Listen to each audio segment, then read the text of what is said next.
আজ যখন গাজা জ্বলছে তখন আমরা কি করছি ভাই?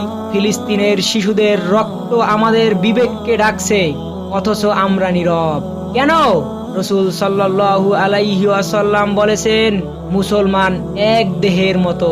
এক ভাই কষ্ট পেলে পুরো দেহ কষ্ট পায়। তাহলে আজ আমাদের এই নীরবতা কেন? কই আমাদের প্রতিবাদ? কই আমাদের দোয়া?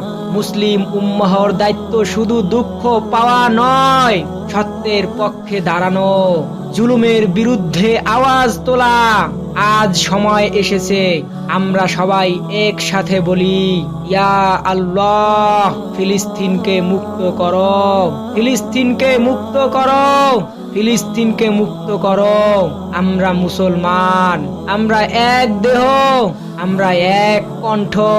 গাজা একদিন জিতবেই ইনশাআল্লাহ।